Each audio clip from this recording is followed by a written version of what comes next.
Thank you, Rebecca. Be ready to move. I think it's actually, I love those lyrics. I think it's actually very fitting to perhaps how I've constructed an idea in my mind of what does this mean today. Giving up superiority is the topic today. Thanks, James. I think you gave me a good one. So we're going to expand a little bit on this idea of giving up. We've talked about giving up control, giving up our expectations, and we're going to consider giving up superiority. In a sense, superiority reflects both these ideas of control and expectations. Well, hang on just a moment, I hear you say. How dare I suggest that we even think that we're superior? Are you superior? And even if you are, it's not like something you want to admit, is it? And you know what? We don't like it when others rub it in our face either. Okay, so you might not be superior, but are you more important than others? Again, something maybe we might not want to express to each other. However, it's possibly something that's an unconscious thought. Maybe your needs are more important than others. Now, we all have needs. A need to belong, a need to be loved, and a need to be appreciated. And today we're looking at John chapter 4, verses 5 through to 42. And we're going to read about Jesus meeting this unloved Samaritan woman at the well. He's offering her living water and calls her out on her relationships, or the quality of the relationships. And this woman was stuck in a culture of superiority. Now, I'm going to use the plain English language version, and it's fitting that Greg's here, and of course it's a kind of an acknowledgement to the work that's happening in the Northern Territory, and of course the work that Wendy's doing as well. So I'm using the plain English version of the Bible. So the language is different, but it's not superior. Let's begin. John chapter 4, verse 5. They walked a long way and they got to a water hole. A long time ago, their grandfather Jacob dug that water hole. It was near the land that Jacob gave to his son Joseph.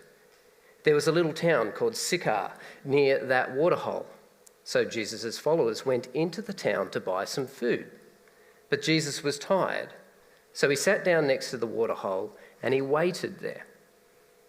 In the middle of the day, a woman came from the town and got some water from the water hole. Jesus said to her, "Can you give me a drink?" The woman said, "What? You're a Jew, and I belong to Samaria. So why do you ask me for a drink of water?" You see, the Jews were not friends with the Samaria people. And if we paused for a moment and just look at what's going on, do you notice the subtle narrative of superiority in the culture here? The Samaritan woman was uncomfortable being in this presence of this unknown Jewish man. This guy, he wasn't a friend. Was she worried, perhaps even expecting, dare I say, that he's going to rub his Jewish superiority in her face?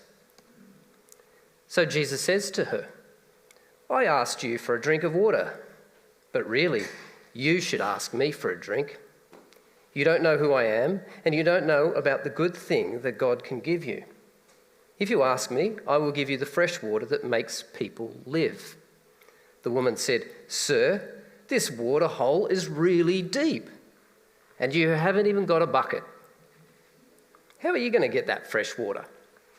Jacob, our grandfather that lived a long time ago, he dug this water hole for himself and for his sons and for all their animals.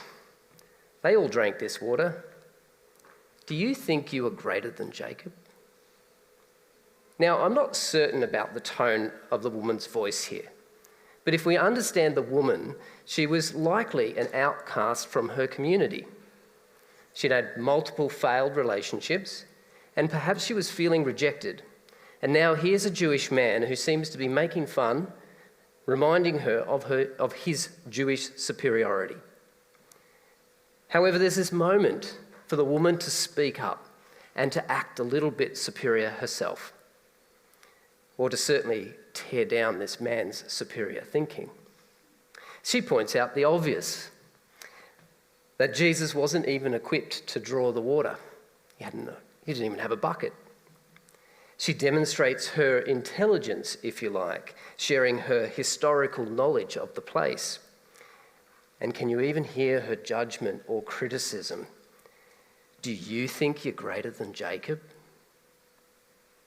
Here is a lonely person who wants not just to feel important, but also to feel superior. Her superiority was in her momentary advantage of being able to draw water from the well and to display her knowledge. If we go on to the next part, Jesus says to her, "Everyone that drinks water from this water hole will get thirsty again. But if anyone drinks the water that I give them, they will never get thirsty again. That water will keep coming up inside them like a spring of fresh water. It will make them live forever." The woman said, "Sir, give me that water. I don't want to get thirsty. I don't want to have to come here all the time to get water." Now, is something shifting here in the way that she's responding? Is she becoming more curious about what Jesus might mean? Does her superiority start to disappear? Well, maybe not. Her voice is tainted, if you like, with a little bit of judgment. Remember, she's not aware of who this man even is. And at the time, Samaritans were looked down on by the Jews. This was her lived experience. She's also indignant about the well. You see that in the text. "I don't want to come here all the time," she says. You see, she was sick of the way others had been treating her, making her feel worthless. So Jesus goes on to say, "Well, go and get your husband and bring him here." The woman said, "I haven't got a husband." Jesus said to her, "That's right, you haven't got a husband, not now, and you've had 5 different husbands. And the man you live with now is only your boyfriend. You are not married to him. Yes, it's true, you haven't got a husband." The woman said, "Sir, you know all about me." I feel like there's almost sort of some suspicion creeping into her voice here. "I reckon you are one of those men that get messages from God. So tell me who is right, you Jewish people or us Samaritan people. My people have always shown respect to God by doing ceremonies on this mountain. But you Jews say that we have got to go to Jerusalem to do those ceremonies and show respect to God. Who's right?"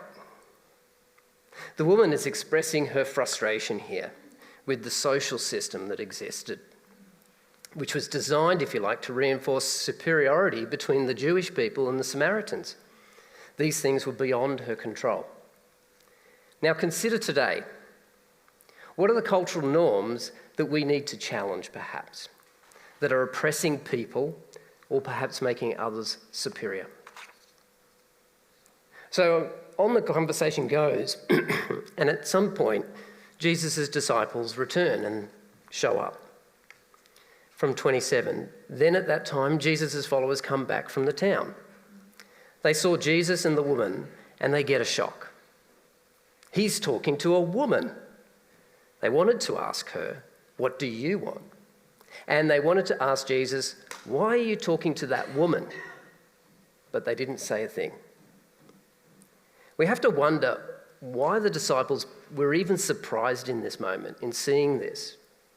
What were they expecting of Jesus? I mean, surely they'd already seen Jesus talking to a number of different types of sinners out there. And I feel that their surprise is because Jesus was engaging in a conversation with one of those Samaritans. And despite following Jesus to this point, the culture clearly influenced their sense of superiority. Their mindset and worldview was stuck in old thinking. And while they resisted the urge to ask the question, we get a sense of their superiority and in judgment. What do you want?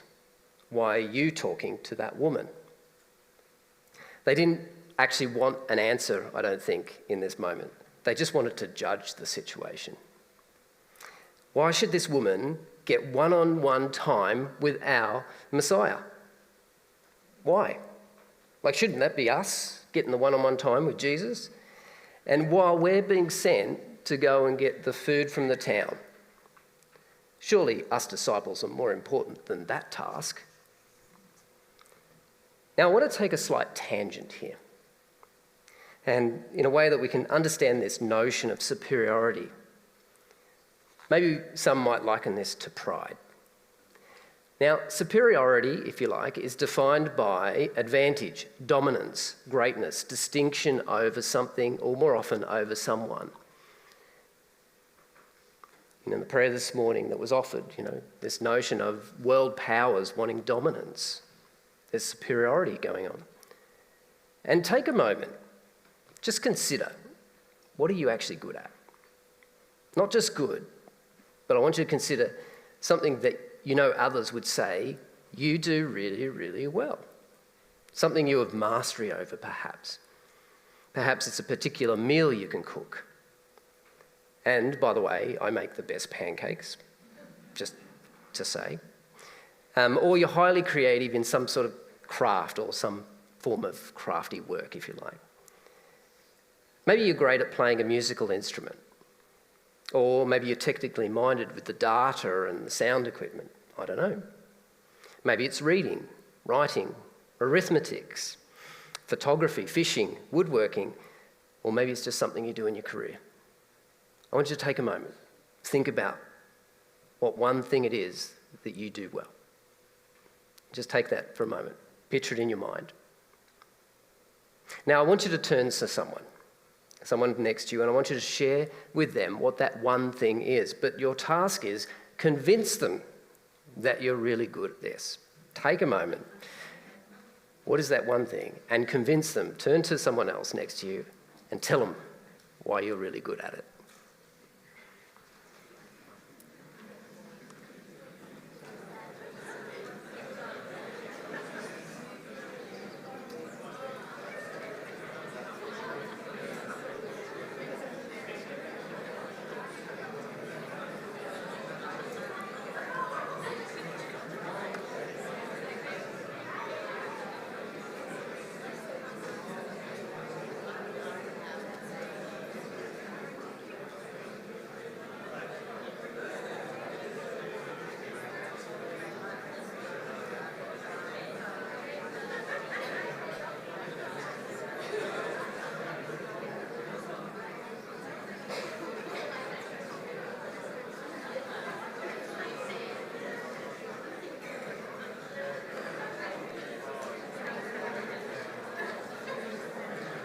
All right.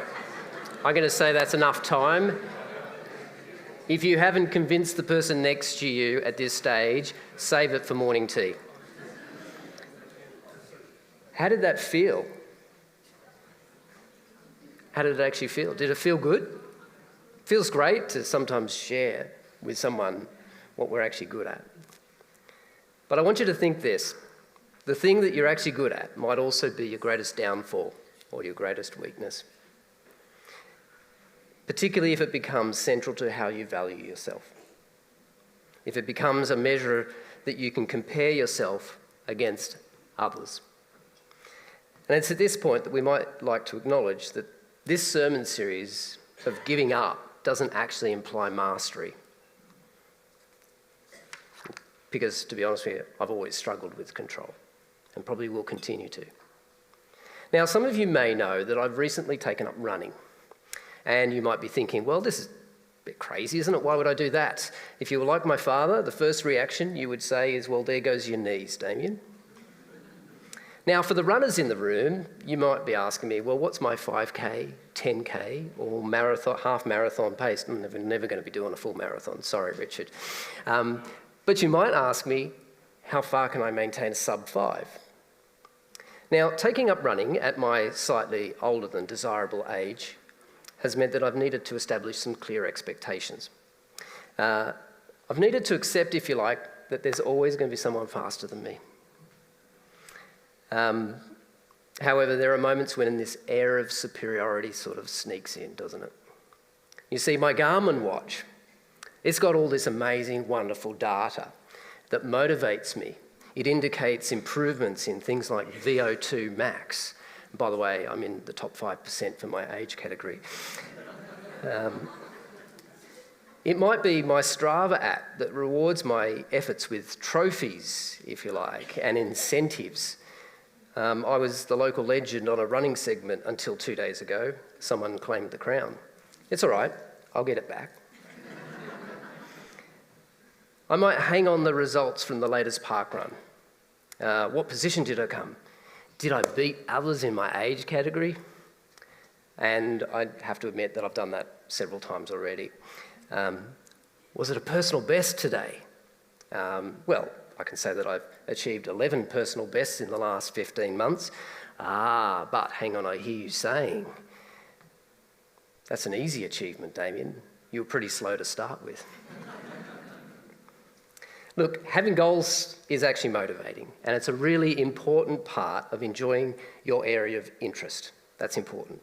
And it's part of working towards mastery. However, we can often slip into this feeling of superiority. Now, just to clarify here, superiority isn't this idea of striving to be good at something or to be the best. Someone must be the fastest, right? And certainly the pursuit of mastery is actually a good thing. This is actually about our mindset, our way of thinking. Do we have a mindset that tells us being superior is important and even maybe necessary? Our ego gets us prone, if you like, to this kind of mindset. We prioritise ourselves, thinking about what's best for me. Now, I want you to consider the Apostle Paul in this, and for a moment, of what he's writing to the Philippians. In chapter 3, verse 4, he writes, "Look at me. I'm more Jewish than they are, and I trusted that Jewish law more than them, but it didn't save me. I was born into the Israel nation, and I belong to the Benjamin tribe. They did that young man operation on me when I was 8 days old, just like the Jewish law says. When I grew up, I joined the Pharisee mob. They are really strong for the Jewish law. I'm properly Jewish. I really want to make God happy, but I followed the Jewish way, and I made a lot of trouble for Christians. And I was strong for the Jewish laws. Nobody could say that I broke any of them. I used to think that if I lived like that, God would like me. But then I found out the true message about Jesus. I knew that I was wrong. Those things didn't help at all. Now that I know Jesus Christ properly, I reckon all those things are useless." Paul had achieved mastery. Pharisee of Pharisees, right? He was superior. His claim is here, he's superior to everyone. He's the best at keeping Jewish laws. I love that. But like Paul, we cannot let that superiority go to our heads. While we might strive for mastery, being excellent at something doesn't make God love us more. So I want to sort of explore this idea of, well, where does this even show up in our lives? This notion of superiority, where would it show up in our life today? Well, it shows up in many ways if we think about it. Consider for a moment the following scenarios that I'm going to give to you and what typical responses you might hear to this. You're in a conversation with somebody and you ask them how their week has been. Now, what's a typical response to that question in Australia? How's your week been? Not bad, busy, something like that. Let's say it's busy. How do we respond? Oh yeah, I've been really busy this week too. Who hasn't been on the receiving end of an egocentric response? You see, superiority sort of creeps up in these subtle ways, doesn't it, in our language? Maybe someone tells you that they play golf. What do you ask? What's your handicap? And you know what? If their handicap's lower than yours, you might respond with, well, you know what? I haven't been playing much lately. Superiority seeks to tear others down and build ourselves up. Maybe someone tells you about a recent injury they've had. How does superiority respond? Oh, that's nothing. You know, when I was younger, and insert your comparison if you like, and even for good measure, you might want to roll your sleeve up to show them the scars that you've got. I need you to know that I've done it tougher than you. And as a result, you should be thankful for what you're putting up with. I mean, it's nothing. This type of superiority turns the focus onto our identity and onto our ego. It neglects the needs of others. At the extreme, this behaviour devalues the victim's self-worth. Let's suggest a call goes out for volunteers, maybe to help with cleaning, gardening, or any number of things. I can't imagine where people have been called to volunteer. Have you ever heard someone say, you know what, I can't help at the moment, I'm really busy at work. Or, I'm not really actually good at that sort of thing. The subtle superiority here, if you like, that we're holding on to and that we're saying, if you like, is, hey, my work is more important. Or, that task is beneath me. You see, superiority is this narrative that divides relationships, is divisive. What about this one? I cry out to God in frustration, telling him that I've been praying, I've been reading the Bible, I come to church, I serve others. Why don't I feel his blessing and comfort? My superior faith makes it all about me and what I expect of God. Can I give this superiority up? What would that even look like? Superiority, you see, stops me from actually hearing from God. So what's going on here? Superiority, ego, pride. It gets in the way of relationships. And like the Samaritan woman at the waterhole, superiority may just be holding us back from discovering all the good things that God has in store for us, the living water. Now, did the disciples change after the well? I'm curious about this. Did that experience change them? And I want to jump forward a bit to the Last Supper. And here is Jesus in the room with his disciples. I want you to place yourself there for a moment. How do you imagine they feel at this point? What might they be thinking?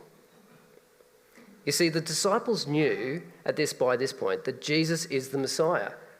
He's their rabbi, king, master, Son of God. They knew this. The disciples were hanging on what next. Now we can confidently say that Jesus was superior. And we read in John chapter 1, verse 14, you see, the Word became a human being. He came and lived in a body with us here on earth. We saw that he was really powerful, just like God. Then we knew that he was God's only special son, and he showed us what his Father is like. He was a really good man, and everything he said was true. So the disciples are sitting around enjoying, if you like, an exclusive invitation to the Passover with their master, this really good man. Surely they were feeling superior at this stage. I mean, who wouldn't brag about a fine dining experience with a celebrity? And what happens? Well, Jesus takes on the role of a slave. He proceeds to wash their feet. John 13:3. And Jesus knew that God gave him power over everything so that he can do anything. And he knew that he came from God and that he was going back to God again soon. Then he stood up from that table and took off his coat and tied a towel around himself. Then he put some water in a bowl and he started to wash the feet of his followers and dry them with a towel. He got to Peter and Peter said, "Sir, it's not right for you to wash my feet." Jesus said, "You do not understand what I'm doing. One day you will." How do they respond? Well, they respond with superiority, don't they? Not my feet. This was a task for the lowest in the society. Jesus was turning their worldview upside down, showing them the way of the kingdom. And soon after, Jesus tells them they will all fall away. So let's go. Mark 14:27. It says, "They walked along the road and Jesus talked to his followers. He said, 'And you mob will run away, all you mob will run away and leave me.'" Wow. Way to go, Jesus. Talk about putting a dagger to the heart and bursting their egos. Peter's response highlights the subtlety, if you like, of the superiority. Surely not I. Surely not I. His focus was on himself, his position, and being better than everyone else. Now, what about Judas? He's an interesting character in this. Did he have a superior mindset? Did he have a superiority complex? In John 12:6, it describes him like this, "But you know, Judas didn't really feel sorry for poor people. He was the one that looked after the money bag, and sometimes he stole some of that money for himself." Doesn't sound like a nice guy. And I love the series, The Chosen. Anyone seen that? Some people have. You've got to look it up. The Chosen, the series The Chosen. It's fantastic. And there's a particular scene where Judas is going to the Pharisees. This is the moment where he's going to betray Jesus. And he states that he actually believes Jesus is the Messiah. And the chief priest asks him, why then is he willing to betray Jesus? And his answer is, Judas responds with, "I guess I haven't seen enough. I guess I haven't seen enough." Judas felt superior. I mean, he's one of the 12 disciples. He felt this would translate into some sort of fortune, if you like. He was expected, if you like, that following Jesus would result in this financial and political reward. And once Judas realised that none of this was going to happen, that he was going to lose his superiority, he wasn't willing to give that up. His self-importance stopped him from seeing God's bigger picture. Do we give up like Judas when we haven't seen enough? Now, we all struggle with self-importance in some way. That's very true. And I'll be honest, I have struggled to see God's picture in our struggle. And perhaps my superiority, if you like, has blocked me from seeing or even listening to God. A superiority complex is when someone believes that they are better than others, but it is often a way to hide feelings of insecurity or perhaps shame. So I want to return back to the Samaritan woman at the well here. She's been with Jesus. And what actually happens next is, if you like, almost a transformation. The woman's shame and insecurity appear to have actually gone. Let's look at verse 28. The woman left her bucket next to the waterhole and went back into the town. And she said to the people there, "Come and see a man that told me everything I ever did.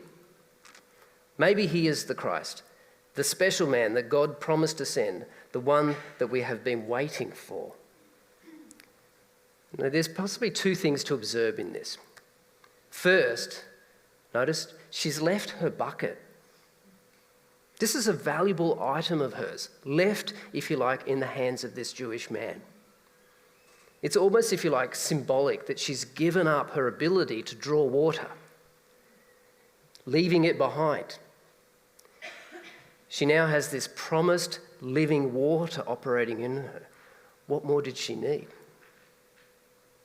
Secondly, she's actually not afraid to admit her past to others. She goes in. This guy knows everything about me. She's not afraid to admit it.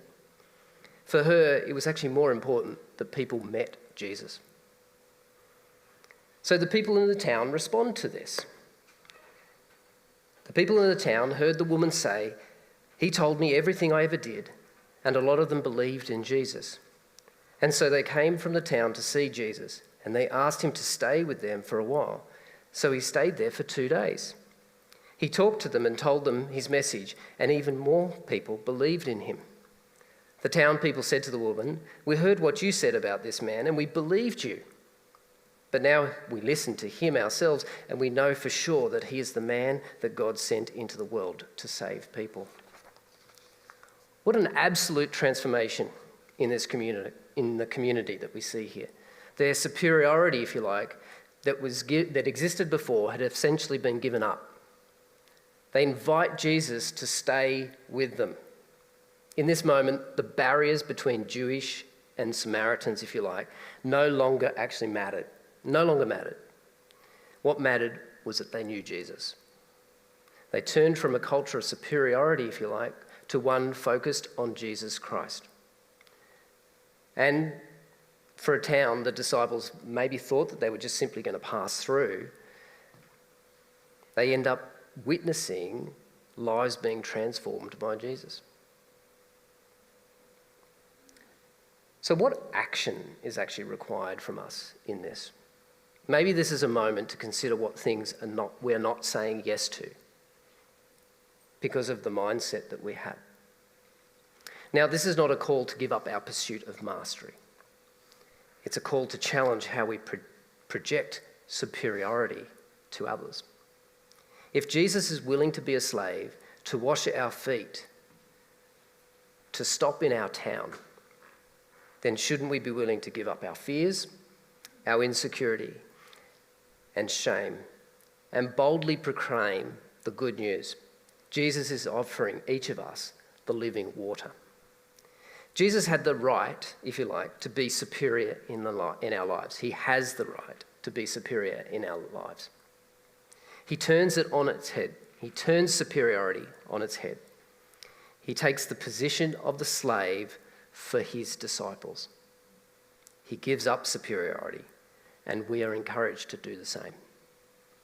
In Hebrews 12, verse 1, it says, "Let us throw off everything that hinders and the sin that so easily entangles, and let us run with perseverance the race marked out for us." And I want to sort of put my own interpretation on that and spin it a little bit. And I'm going to state it like this: let us give up our superiority that so easily trips us up, and let us pursue mastery in the most important race of our lives. Jesus showed us the way. He became a slave. He sacrificed his position for the sake of the world. Let me pray. Dear Heavenly Father, we thank you that you love us so much, that you gave up everything to bring us closer to you in relationship. Lord, open our eyes to the ways that we might be putting ourselves first. Forgive us for those times. Lord, speak to us now. Touch our hearts. Encourage us to go deeper with you. In Jesus' name I pray. Amen.